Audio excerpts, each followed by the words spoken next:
Welcome to the JS Podcast. I'm Stephen Knight. I hope you're all well. How are we enjoying lockdown life? I'm finding it quite manageable. I appreciate that I'm fortunate in that sense. Not everyone's situation is the same. Many people are seeing their livelihood decimated. Obviously, there's mental health to consider, of people in isolation on their own, so check in on your loved ones if you can. Video call. Ask them if they need anything. I think the biggest hurdle for me is not reverting to my default state of just watching movies back to back and forcing as many salty, carbohydrate-based, savoury snacks down my pie hole. That's my biggest challenge. That's my biggest struggle. I am oppressed by my own commitment to gluttony, so I've been keeping as busy as possible, trying to get my daily exercise. Been in the garden, snapping some pictures of the local birds, mainly pigeons, big fat fucking pigeons. So I'm feeling good. I'm feeling alright. I hope you are too. I've been finding a little bit of purpose in going out on supply runs for the family. A few of my older relatives who are at higher risk of this virus, making sure they've got what they need. So all in all, it's not the gulag, is it? It's not a world war, it's not the Blitz, and we will come through the other side, hopefully. It's going to be interesting to see how the lockdown's going to be eased. I'm assuming it'll be sequential measures. That's yet to be seen. Also, the wider impact on the economy and businesses and how that translates into the death toll as well is going to be something that will need the necessary accounting. So maybe I'll dedicate an episode or two to that when we're at that stage. I appreciate many people are getting coronavirus fatigue, so fear not. This episode has absolutely nothing to do with the coronavirus. I recorded it in January, in fact. I had a great chat with Kristian Niemietz. He is the head of political economy at IEA London. This is almost like a primer on socialism if you're not familiar, the various forms of it, how that works in practice or mostly doesn't, the different models. People always reference the Nordic model as a beacon of socialist success. We'll be talking about the differences between communism and socialism where they exist. So this is a nice little primer to the world of socialism for you. It's obviously through the filter of a critical lens. It may be worth my time at some point to get somebody on the show who's pro-socialism for a bit of balance. But Kristian clearly knows his stuff. This is almost a lecture in that sense. So this is something to pipe in your ears while you're in lockdown to take you off the coronavirus. Bring yourself up to speed in the world of socialism. I really enjoyed it. Kristian's very bright, knows his stuff, knows the counter arguments, knows what he wants to say. And apologies for the delay, Kristian. It's been a crazy few months and the podcast has took a little bit of a back seat in that regard while I've been concentrating on my main job and managing lockdown and seeing to family and things like that. But I hope to get back to it, and there's a few other podcasts in the pipeline. Now I'm arranging podcasts, I've got a few recorded, so normal service will be resumed. So a massive thank you to those who continue to support the show via Patreon. You can find out how to do that at gspellchecker.com/support.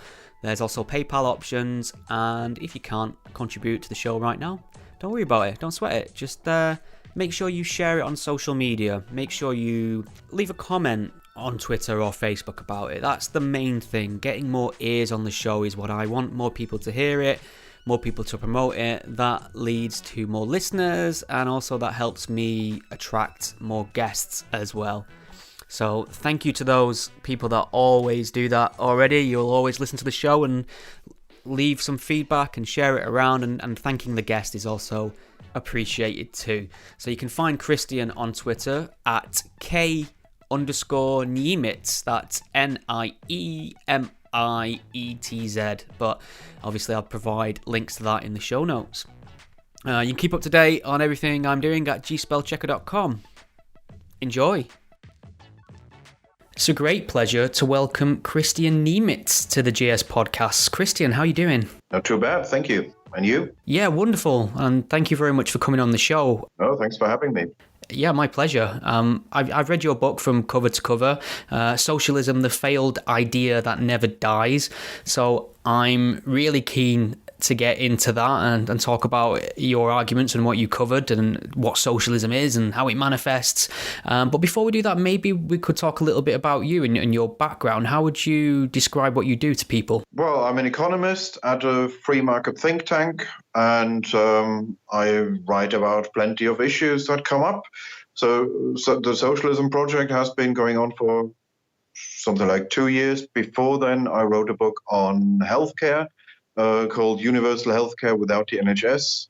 And, that was a topic for a while, arguing that we'd be better off with a continental type social insurance system, market-based but universal, that kind of thing. Before that, I was writing about poverty. So it means you always have one main topic that you dedicate something like 2/3, 3/4 of your energy to, and you have a couple of other topics around it. One of, for example, the British housing crisis is an issue that I come back to. And you write publications about that of varying lengths and give speeches, presentations, media appearances, whatever comes up. Excellent. So tell me a little bit about the IEA then. You're the head of political economy there. And what does that involve? Well, the title as such doesn't mean very much. We just called it that because it was previously head of health and welfare. But then at some point, people started saying, why do you have that title? You're doing more on socialism and partly Brexit. You haven't done much on healthcare. Why do you still have that title? I told people here that's actually a fair point. Should we not come up with something more generic? So the title doesn't mean much, but it basically means you write about anything that has to do with economics, but except it's not economics in the purely technical sense. That's not what we do. So when we're not like the Institute for Fiscal Studies, which are a think tank that does number crunching and modeling, mathematical modeling. We don't do that. We talk about economic policy and economic policy ideas, theories. So we're clearly in a classical liberal tradition. Other think tanks have a different persuasion. So it means you're not political in the sense that you're close to any party, but of course you have an orientation, a worldview.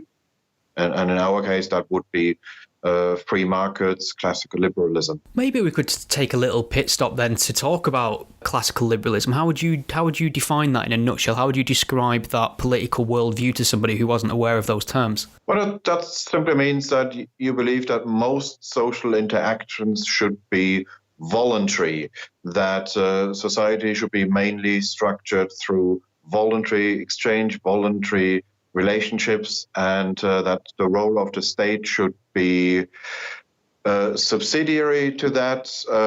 You have a presumption against government action. It doesn't mean that you have to be a purist. I'm not an anarchist. I do see a role for the state, but I just have much higher thresholds than probably 99% of the population before I'm okay with conceding a role to the government. It would not be what people elsewhere on the ideological spectrum, especially on the left, also lots of conservatives would do, is that they see a problem, automatically jump to the conclusion that surely the government must fix this. Surely government intervention is the solution, whereas a classical liberal would be someone who has a bias towards voluntary solutions, who is keenly aware of the many ways in which civil society can solve problems, markets can solve problems, whereas government action, even though it might sometimes be tempting, the government can mobilize resources more quickly. There might often be a temptation to go straight for a state-led solution, but the trouble is you then create it may have unintended consequences. And once the state is in control of some area of life, it's very hard to get it out of it again. We don't usually see a rowing back of the state. We don't usually see markets getting that space back, or civil society getting that space back. You need a conscious effort to roll back the state, and that is why Margaret Thatcher is still such a controversial figure in Britain, even so many years after, because that is what she did. She did roll back the frontiers of the state in several areas through privatization mainly, and that is just something that doesn't come naturally. That takes that's an uphill battle, and whereas expanding the state is always a lot easier. Once you have the state taking over, this is something that can happen without anyone really noticing, and then suddenly you end up with the state being in control of a lot of areas of life. Okay, that was a very concise definition. Thank you for that. So keeping on this theme of concise definitions, how do we define socialism? What exactly does that word mean? It can mean different things to different people, but how would you best describe what socialism is? Yes, the idea that it means different things to different people is, I'd say, relatively new. Historically, it has meant a collectivized economy, an economy in which the means of production are owned collectively. Collectively, in practice, means the state. In Marxist theory, that would be a state that is run by the working class, as they imagine it. I would argue that's an impossibility. There is no such thing as the working class. It's just an abstraction. But in Marxist ideology, it would mean the working class comes to power, kicks out the capitalist class, and they take over the factories, the machines, the land, everything. They take over the means of production, and you have an economy in which productive assets are collectively owned. That is what socialism has historically meant. That's the way Karl Marx and Friedrich Engels used the term. And there was a survey among prominent British socialists in, I think, the late 19th or early 20th centuries, where they were asked, what does it mean to you? And those who returned, who gave a clear answer, I mean, many defined it in waffly terms, as socialists are sometimes fond of doing, but those who gave a more tangible answer, almost all of them did say something that involved collective ownership of the means of production. So that's what it has historically meant. That's what it means if you look up any dictionary definition. It's just that there have always been, or not always, but in the post-war periods, there have been some attempts to rescue that term from the Marxists and to give it a more moderate definition. There was the labor theorist Crossland, who must be in 50s, 60s, who said it no longer has to mean a completely state-run economy. It can be compatible with some element of private ownership as long as it's regulated. And so he tried to modify it somewhat. And then later in the 90s, because you had Tony Blair who tried to redefine it completely. He said, yes, I am a socialist, but for me, it doesn't mean that the state runs everything. For me, it's just a set of values. And since then, nowadays, you get some people who still use the classical definition. That's what I do as well in the book. Socialism meaning a state-run economy. But you also get people who use socialism synonymously with social democracy. When they talk about maybe Sweden or Denmark, places like that, they would erroneously use the term socialism, erroneously because those economies are clearly not run by the state. The Swedish state doesn't own more companies than the British state. It doesn't shape economic decisions, in the sense that the Swedish state would direct resources, that it would say, we want to grow this industry and shrink that one. It's a market-based economy. Those decisions are based on market transactions and the decision that market participants make. So it's clearly not in any way a socialist economy. It's just a capitalist economy with a generous welfare state, well-funded public services, but still a market economy. So there is that. There are people who would say, well, yeah, what about Sweden? What about Denmark? But if it were just a misunderstanding, I wouldn't be bothered about this. I'm not a linguistic pedant. If somebody wants to describe a type of economy that I could live with, such as the Swedish or the Danish economy, if somebody insists on calling that socialism, then I would say, you know what, be my guest. If that's what socialism means, then okay, then I guess I'm a socialist. I was on a panel discussion last weekend where somebody said, yeah, but what about Switzerland? In Switzerland, they have there are some things that the state does. Surely Switzerland is socialist. And I said, look, you know what? I'm not going to argue about the definition of words. If you want to call Switzerland socialist, then I am a socialist in your sense. I'm not going to argue about it. The problem is more that if you argue with someone who insists on calling Sweden or Denmark socialism, and you then tell them, well, but the leading British socialists, they're clearly not talking about being like Denmark. They're clearly not talking about being like Sweden. They do talk about large-scale industry nationalizations. They do talk about the government setting prices, the government setting investments, directing investment. That clearly isn't what the Swedes do or what the Danes do.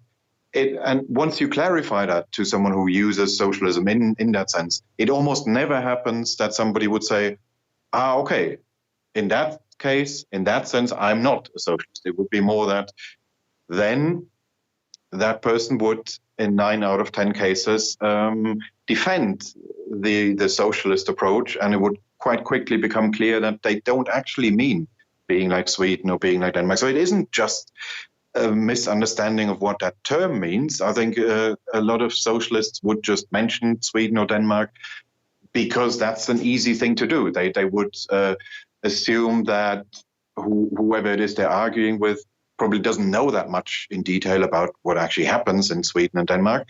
And they would also assume that other people have positive associations with those countries, which most people have.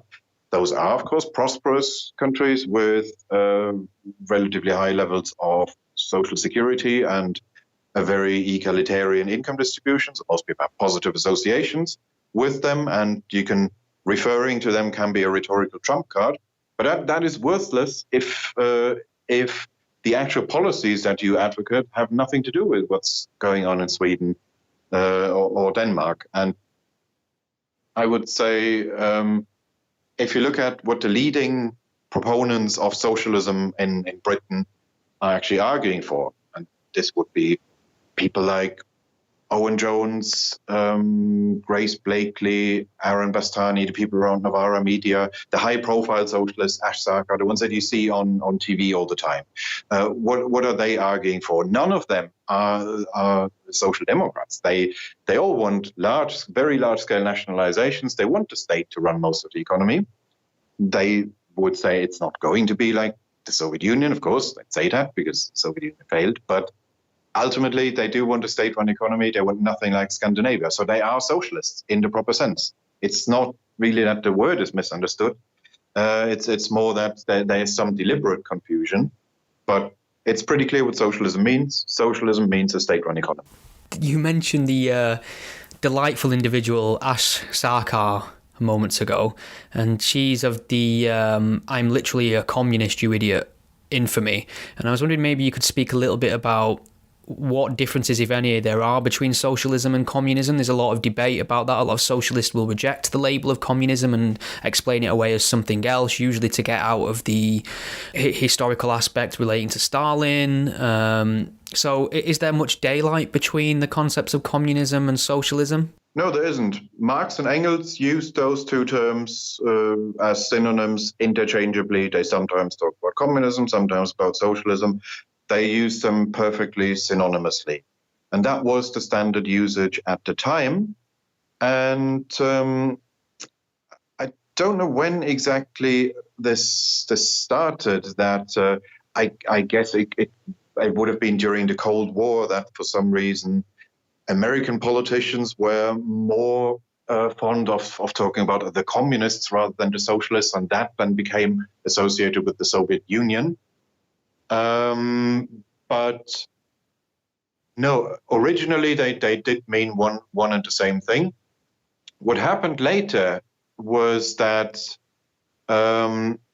Lenin started to differentiate between socialism and communism in the sense that for him, communism was the more advanced stage. So there has always been the theory, that comes from Marx and Engels, that after the revolution, after the socialist revolution, you would first of all build a socialist economy, meaning that the state owns everything and runs everything, but you would still have a state, and it would use some mechanisms that at first sight look a bit like a capitalist economy. You would still have wage labor. People wake up in the morning and go to a factory, a workplace, and they do that for a wage. And then they go to a shop and spend that wage on something. So you would still have prices, you still have wages, you have, they would no longer be set by the market, but they would still be there, and you still have a state police force as well. But Marx and Engels thought that at some point this new society is going to be so advanced that you're not going to need any of that anymore. That's because they had the idea that a state is always an instrument of class rule. So there's always a dominant class, a class that runs society, class that owns everything, class that is in charge. And that class needs a state apparatus to suppress the other classes. That's how they maintain their power. That's the idea of Marx and Engels. And they thought if you have a society without classes, where there is no ruling class and no oppressed classes anymore, then you wouldn't need a state. The state you would then have no social conflicts anymore, or no systematic social conflicts. And therefore, the state would no longer be needed, and it would just wither away, as they put it. And so they were talking about the lower phase of the new society, socialism/communism, and the higher phase. The higher phase would mean the stateless society, stateless, moneyless, wageless. And Lenin then brought in a little twist. He started to use the word socialism for that first period, the period where you still have a state, still have a police, still have wages, still have prices. And he started to use the word communism for this final utopia where the state has supposedly withered away. You have no state anymore. You have no social classes. You have no money, no obligation to work. He started to distinguish between socialism and communism in that sense, that communism would be the final phase. He did not think of them as different ideologies, though. Ideologically, he would have been okay with being called a socialist, being called a communist, called himself both of those things, didn't see any difference, and nor did any of the far left parties at the time. There was a split in Lenin's days between an international organization, the Communist International and the Socialist International, but that was not based on ideology. That was about some strategic dispute. Can't remember what exactly it was about, but it was not that they that the Socialist International, which split off from that, then adopted a different definition of what the end goal was. That they kept exactly the same. It was something to do with strategy, and even today, at least on the far left, people do use them interchangeably. If you as a hobby of sorts, I follow some of the stranger parties are in the British political spectrum, such as the Communist Party of Great Britain, in brackets Marxist-Leninist, and for a while the Socialist Party of Great Britain, although I've blocked them in the meantime, and the Socialist Party, the Socialist Workers' Party, and so on.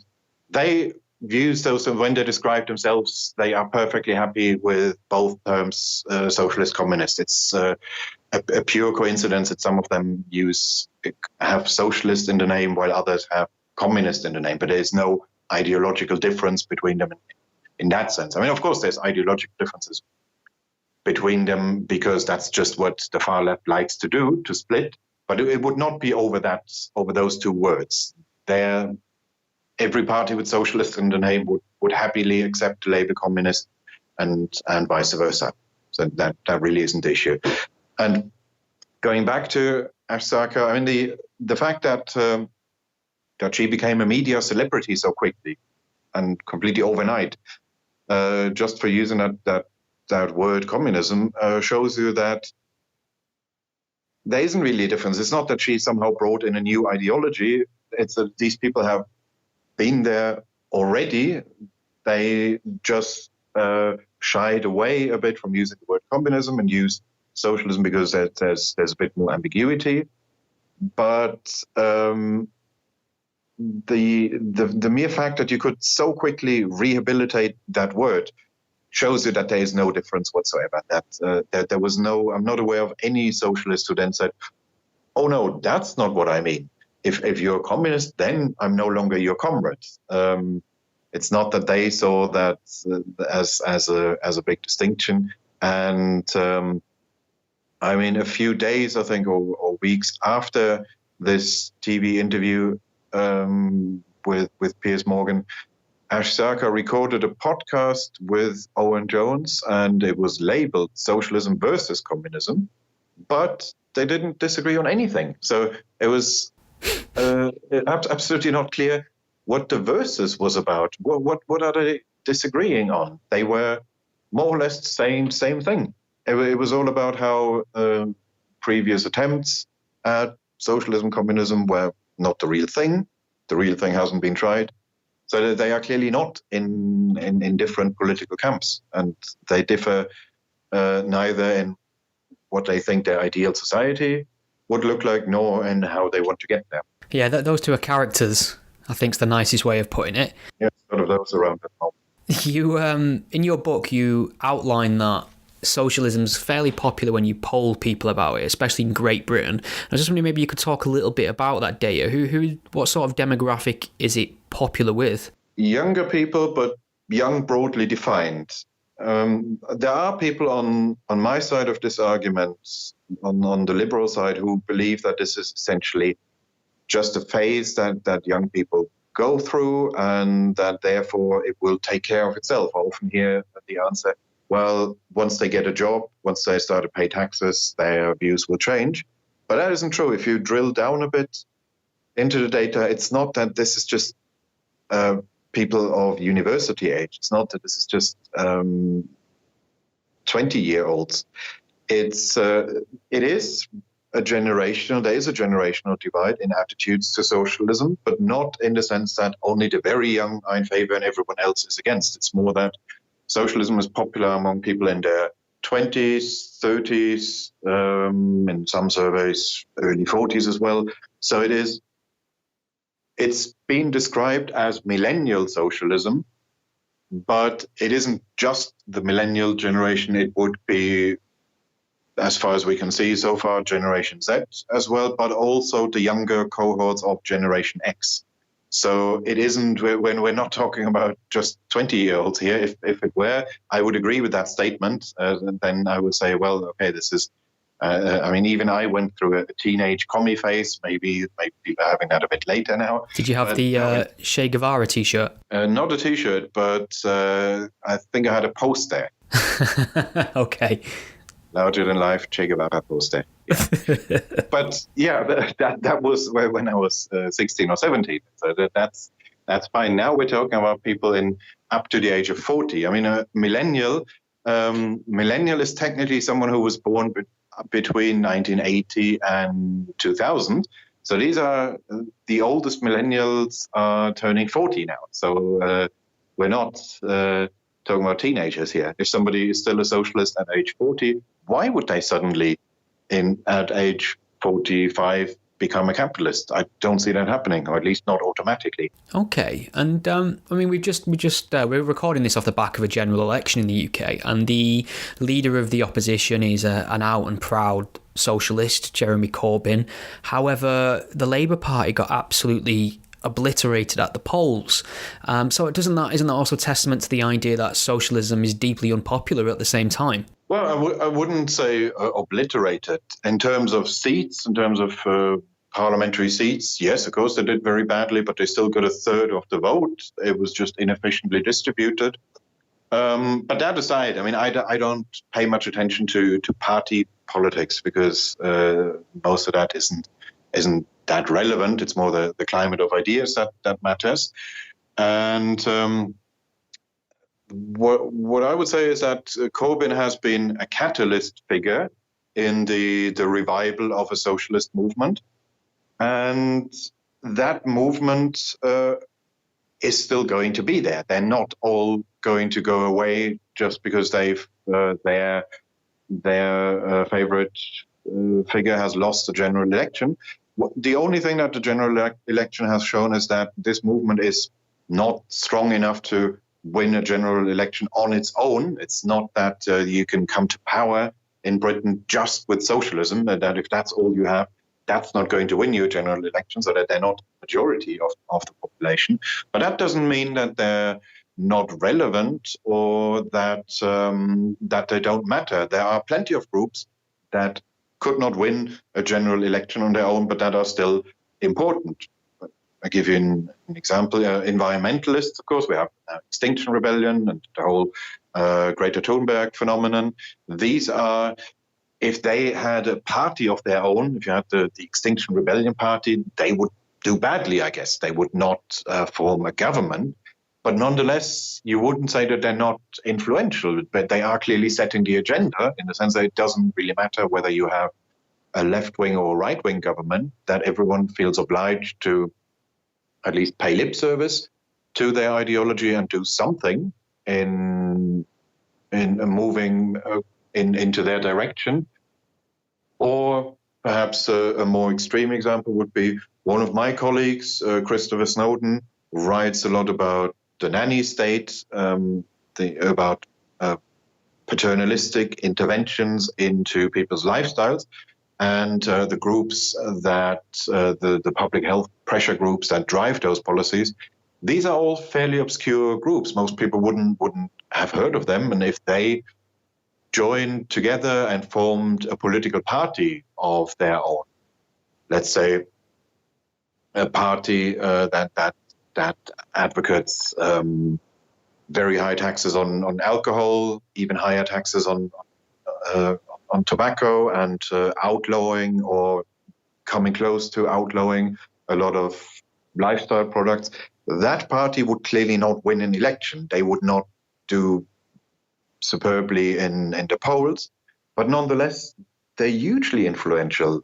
Britain is one of the worst nanny states in, well, Europe, possibly worldwide, certainly in terms of sin taxes and regulations around that. So you can't say that these groups don't matter. And I guess with socialism, it's now going to take a more extra parliamentary form.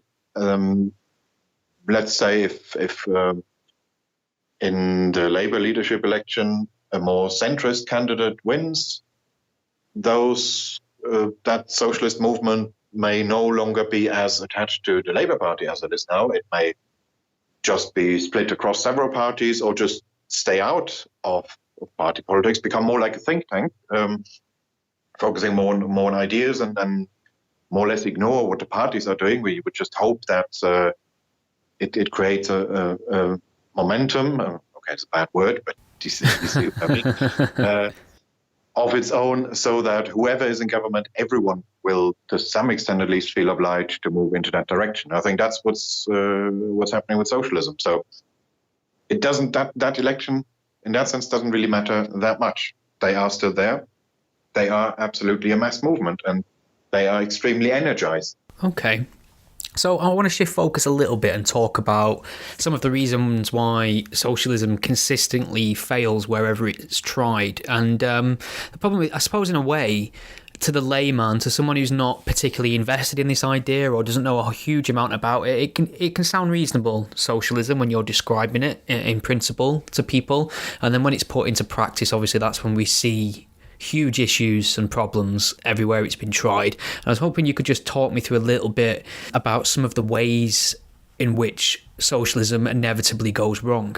Yes. Yeah, that was the big problem, I think, after the fall of the Berlin Wall and the collapse of socialism in Eastern Europe, that in the West, we didn't learn the right lessons from it. The way I learned it at school was that it just failed because there's not enough of an incentive to work hard under socialism. The idea was that socialism was built on altruism. It only works with altruistic people. People weren't in the main altruistic enough. Therefore, it didn't work. That was the conventional wisdom that was taken away from this. But that isn't true. That's not the reason why it failed.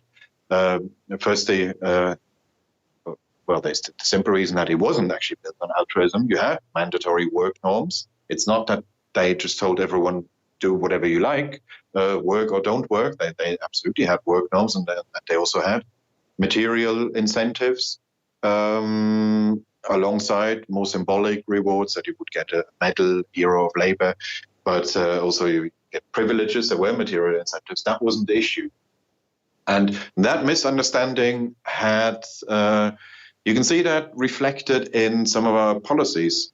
For example, here, the new Labour government, Tony Blair's government for a while, had the idea that you could reform public sector organizations by just bringing in private sector managers. So their thinking must have been, there's something magical about the private sector. Therefore, the people who are in the private sector are somehow more dynamic. They are more the kind of people who get stuff done. And that if you therefore get those people into those mover and shakers, if you get them into the public sector, then a public bureaucracy can be run just as efficiently as a private company. That was the thinking, which of course isn't true. It's there's nothing special about the people. If you put someone from the private sector into a public sector organization, they will behave like anyone in that public sector organization. And the same the other way around. Someone who's been a lifelong bureaucrat, once they start working for a private company, would behave like somebody in a private company behaves. It's about incentives and feedback mechanisms. There's nothing magical about the people. And so the big difference is really, the real reasons why socialism failed is that is a number of things. So first of all, a market economy is a constant trial and error process. We constantly see businesses failing. And whenever a business fails, it's not just that. That doesn't mean that the person who was in charge was incompetent. Also, it's just a result of the fact that we don't know much about what works. We don't know much about how you would build a successful industry. We have to try lots of different things, most of which will fail.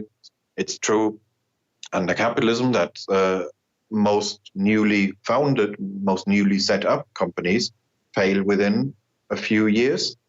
That is because we know so little. We have to try lots of different things.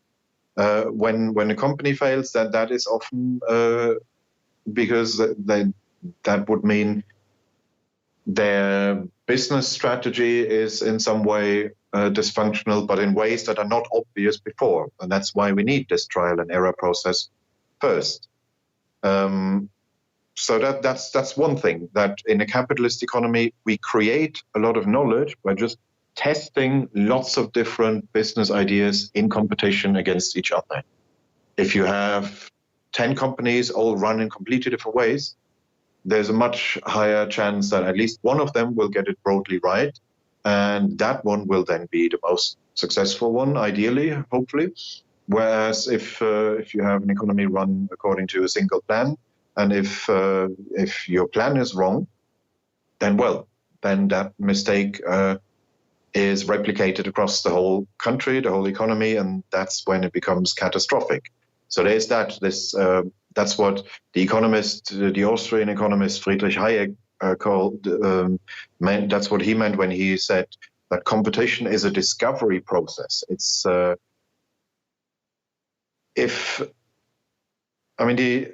argument that capitalism is simply more efficient because people work harder under capitalism. There, you would imagine it to be like an Olympic race, also where yes, of course, you run faster if your opponent is just a few centimeters behind you, or if he's a little bit ahead of you. That's an additional spur. But that's not really how market competition works, because in a sports competition, you know exactly what you do. If it's a sprint run, a marathon, you just run from A to B in ideally a straight line. But whereas market competition is more about finding out what to do in the first place that we simply don't know. And that's why you get so many examples of industry experts making predictions about their industry that then turn out to be completely wrong. That just shows you how little we know, and therefore a centrally planned economy just could never work, because the central planners will just never have the relevant knowledge to make an economy work. You need a system in which lots of different actors have the freedom to act on their own in an autonomous, decentralized way, do their own thing, and find out what works.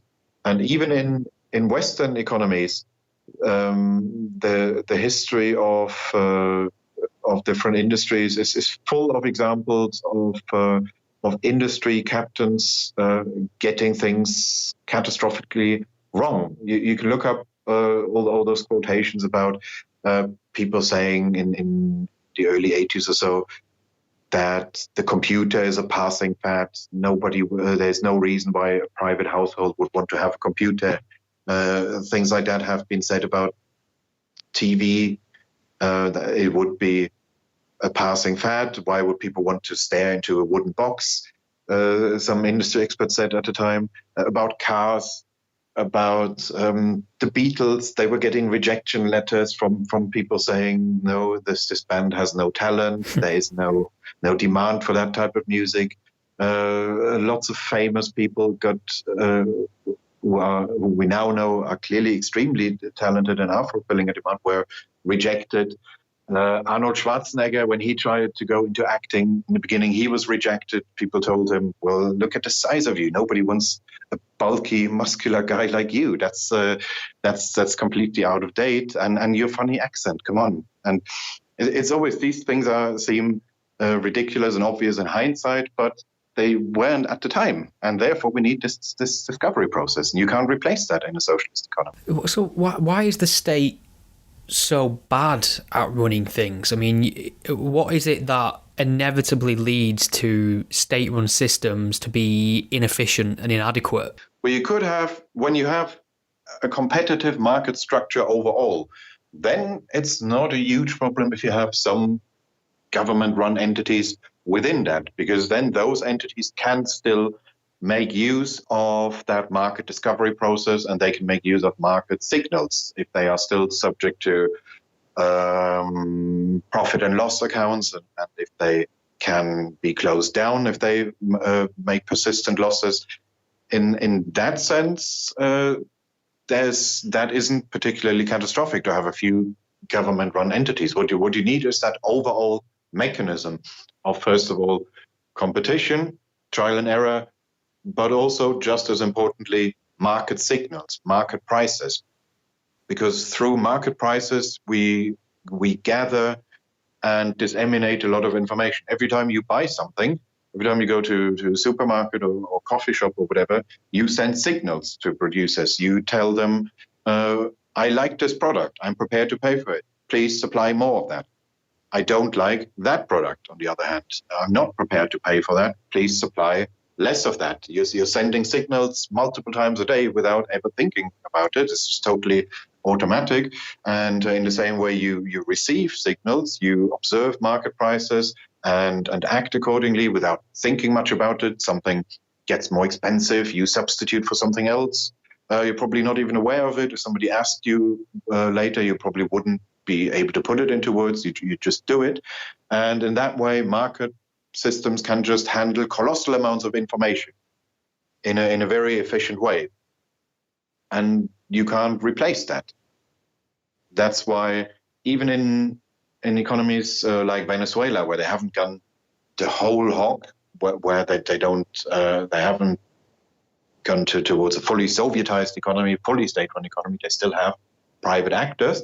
It's just that those private actors can no longer respond to market signals because the government messes around with prices all the time.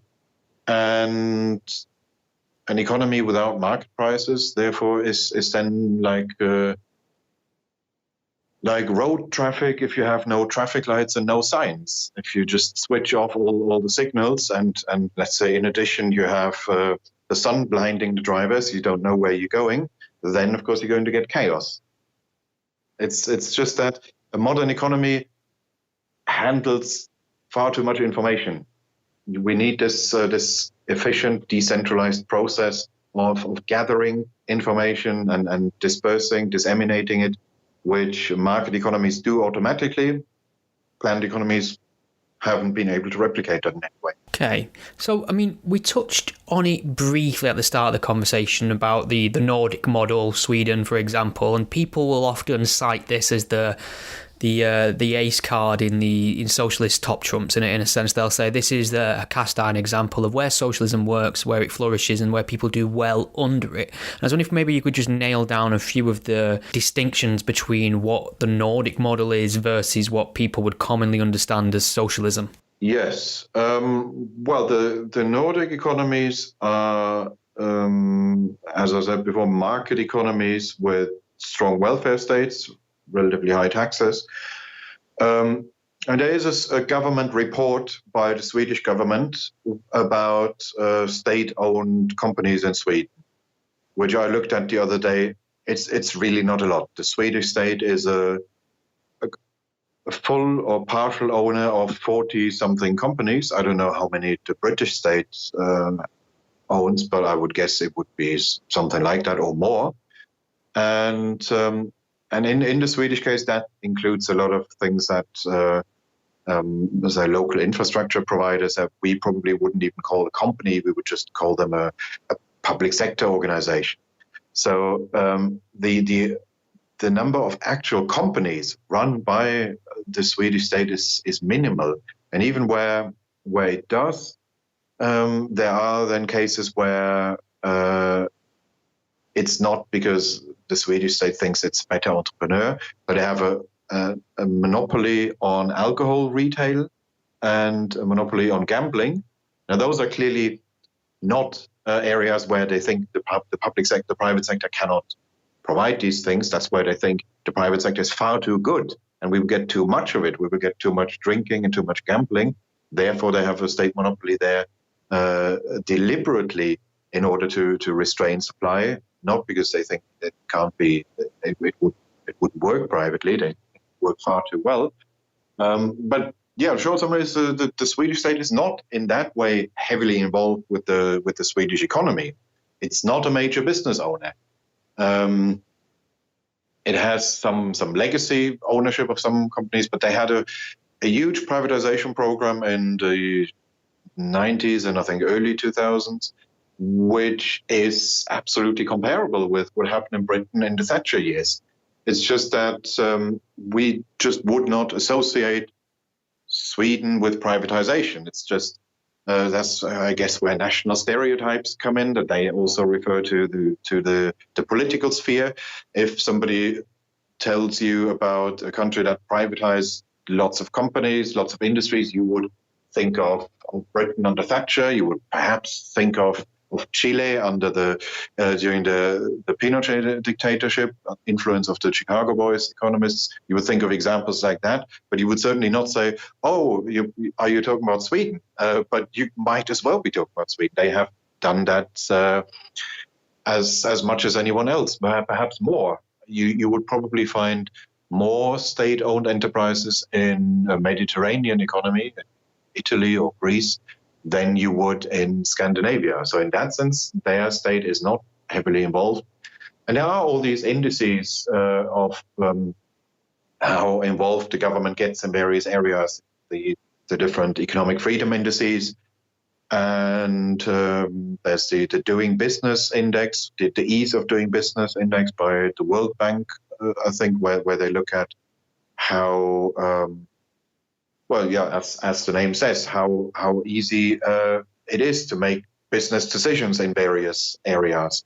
And they always give top marks to the Scandinavian economies. In many ways, they are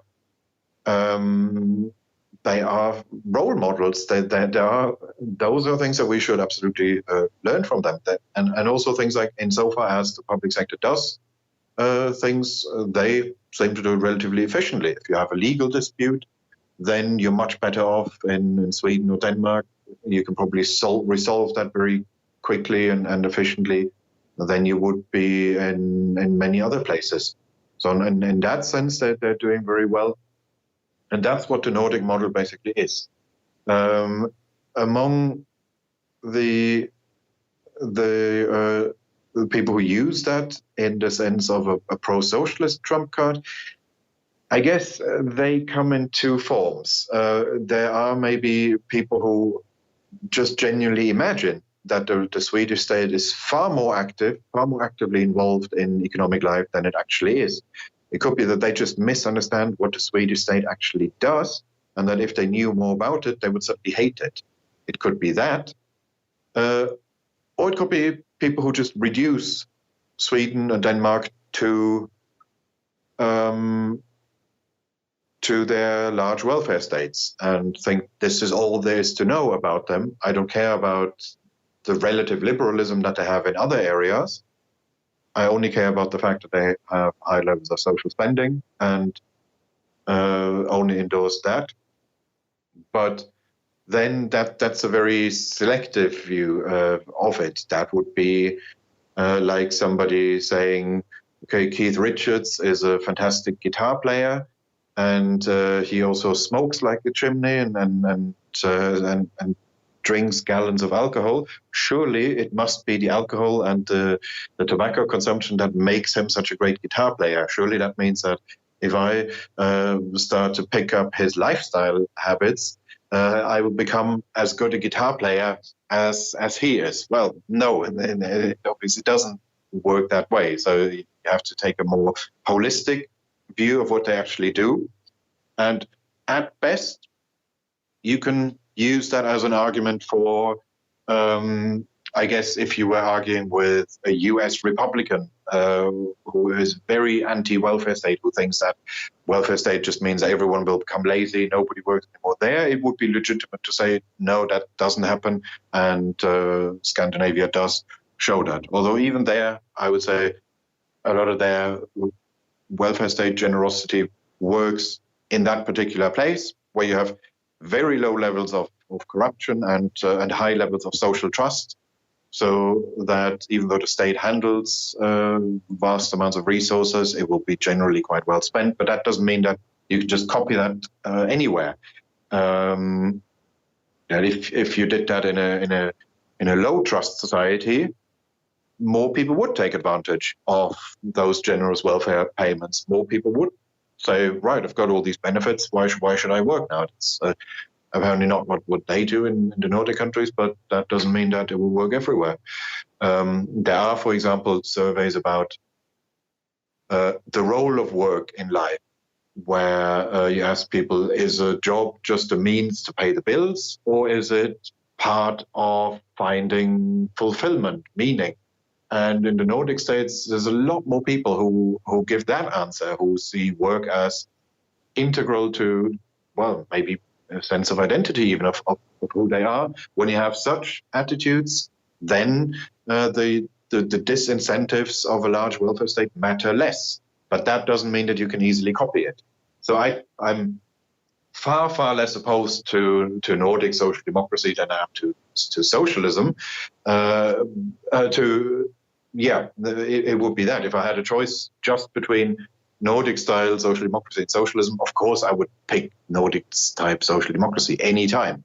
But that doesn't mean that that it is the best, and that if I had a choice between a dozen of different socioeconomic models, that I would still choose that. A lot of people as well have been talking about, in the UK should I say, have been talking about the proliferation of food banks and what that means in terms of the base rate of poverty, and it became a huge political hot potato to beat the current government with, and I noticed that you referenced this in your book as well, and you talk about it in sceptical terms, and I was wondering if you could just explain to people why this idea of food banks might not be as bad as is being portrayed in the media and by opposition parties. Yeah, well, I don't want to belittle that. I mean, food bank use is a thing, and even if it's not on the scale that left-wing publications would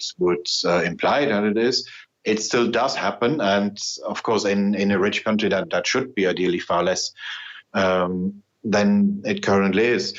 But I'd say you have, even if you have a generous welfare state, and we have high levels of welfare spending. It's not that we're a small state in that sense.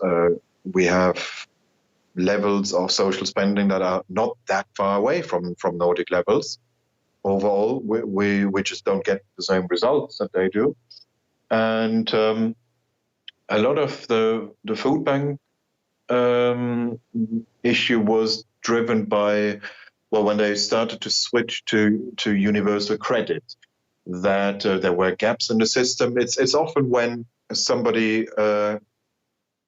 qualifies in principle for a benefit, but there is a delay for administrative reasons. Something goes wrong, they don't get their benefit payments processed, and that's when somebody then needs a food bank. But that is not a matter of putting more resources into it. It's more that the resources that are already there and that are quite colossal are not reaching recipients. And what you do about that, I don't have an answer to that. My default answer to a lot of things is that a lot of things work better if they're done in a decentralized way. Maybe this is just because the British welfare state, like the British state in general, is far too centralized, and whereas in Scandinavia they give more autonomy to the local level. Something like a third of all tax revenue that is raised in a typical Nordic country would be local tax revenue. So Swedish municipalities, Danish municipalities would be largely self-funding, and maybe such a decentralized system just works a lot better. Maybe that was the problem, that we were trying to do this all through Whitehall. All has to go through the Department for Work and Pensions. But it would be that. It's usually some bureaucratic error, and that leads to food bank use. And then, of course, also, at least in the high-cost areas, the high cost of rent, which is a result of Britain's overly restrictive planning system. We're not building houses because it's you don't get permission to build. There are large areas of the country where you can't build at all, and in those areas where you can, under some circumstances, you usually get vocal resistance to that.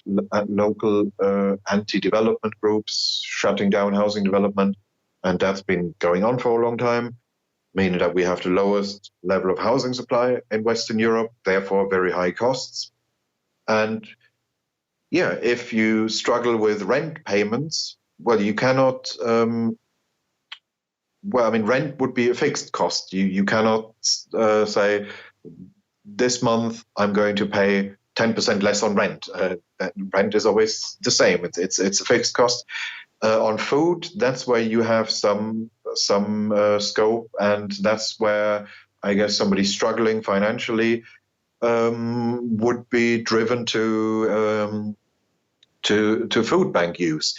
And that's, as it happens, is a point at which I agree with the former chair of Generation Rent, Alex Hilton. He is Generation Rent is a left-wing pressure group. They want the state to intervene in the housing market a lot more, rent controls, government-provided housing. And he's a socialist. I disagree with him on absolutely everything else. But he once said, people are not driven to food banks by the cost of food. They're driven to food banks by the cost of housing. And on that is absolutely spot on. The capitalists, Niemietz, and the socialist Hilton are 100% in agreement. All right, Kristian, well, I've pretty much gone through all the topics I wanted to get in there, and you've expanded on them in a really detailed way, so thank you for that. And I'll be sure to recommend your book to people who are a bit confused on this topic.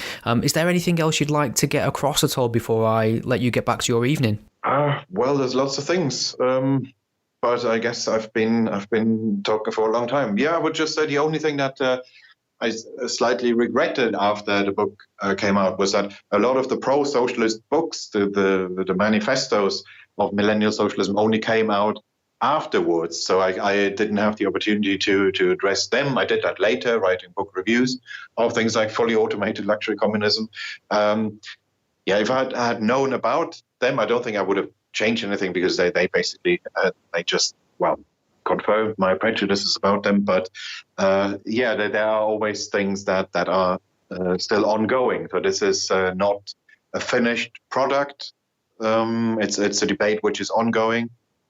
New arguments are coming up, or on the socialist side, or rather, old arguments repackaged, old arguments experiencing a resurgence, and therefore there is always stuff to be added. This is not over, unfortunately. Where can people find your writings and reviews that you've just referenced? Well, they're in lots of different places. I mean, I wrote. I just check out the IEA blog. There's a lot of it would be on there. Yeah, and I've written a review of Fully Automated Luxury Communism for our own in-house journal, Economic Affairs, and another one, completely different, but on the same book, for Quillette, the Australian, I don't know what they are technically, contrarian magazine. Kristian, thank you very much for coming on and speak to me. I've really enjoyed hearing you talk about your book. No, thank you for the invitation. Pleasure. Thank you for listening to the Godless Spell Checker podcast. The podcast is a one-man operation produced in my spare time away from my day job, and I love making it for you. If you enjoy what you hear, please consider lending some support. The show is entirely listener supported. I don't sell anything, I don't run ads, and given the alternative and unpopular focus of my content, it's very unlikely to find a sponsor. So there are a number of ways you can support and chip in and help improve the show and give me more time to produce more content. You can become a patron supporter and pledge a monetary amount per month or per episode by visiting patreon.com/gspellchecker. If you can't lend monetary support right now, don't worry, there's other ways you can help the podcast too. You can share it on your various social media networks, or take a moment to leave a review wherever you listen to it. Your support is massively appreciated. Thank you. Think we've all learned something here today?